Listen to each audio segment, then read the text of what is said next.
Welcome to Siriya's garden. 2024 Navaratri Golu 4ஆம் நாள் என்னன்னு பார்க்கலாம்.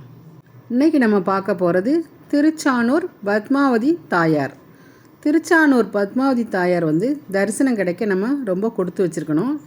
பத்மாவதி தாயாரை தரிசிப்பவர்களுக்கு சகல செல்வங்களும் அளிக்குமாறு ஏழுமலையான் ஆணையிட்டு உள்ளார். இந்த கோவில்தான் திருச்சானூர் பத்மாவதி தாயார் அமர்ந்துள்ள கோவில் ஆகும். திருப்பதி ஏழுமலையானை தரிசனம் செய்ய வரும் பக்தர்கள் அதற்கு முன்பாக திருச்சானூர் பத்மாவதி தாயாரை வணங்கிய பின்புதான் ஏழுமலையானை தரிசிக்க வேண்டும் என்பது நமது முன்னோர்களின் நம்பிக்கையாக பக்தர்கள் இன்றளவும் கடைபிடித்து வருகிறார்கள். வைகுண்டத்தில் நாராயணன் திருமார்பில் உறையும் மகாலட்சுமியே திருச்சானூர் ஊரில் பத்மாவதி தேவியாய் அருள் புரிகிறார்.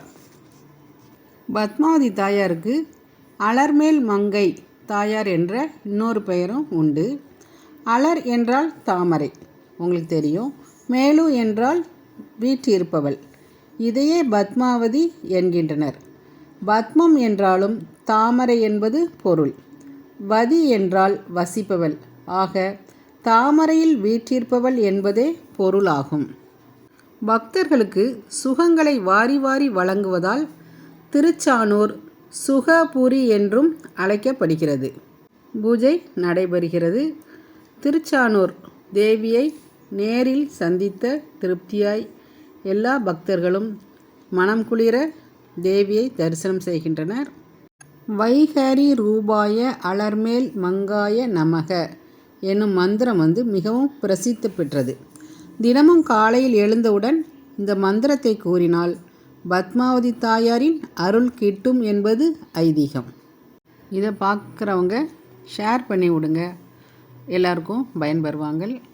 அதே மாதிரி இந்த வீடியோ உங்களுக்கு பிடிச்சிருந்ததுன்னா கமெண்ட் பாக்ஸில், யூடியூப் கமெண்ட் பாக்ஸில் இதை பற்றி நீங்கள் தெரிவிக்கலாம்.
பூஜை முடிந்து திருச்சானூர் பத்மாவதி தாயாரை நேரில் சந்தித்த திருப்தியாய் எல்லோரும் நாளை என்ன அலங்காரம் என்று பேசிக்கொண்டிருக்கிறார்கள். நாளை அடுத்த வீடியோவில் சந்திப்போம். 5ஆம் நாள் நாளை பார்க்கலாம்.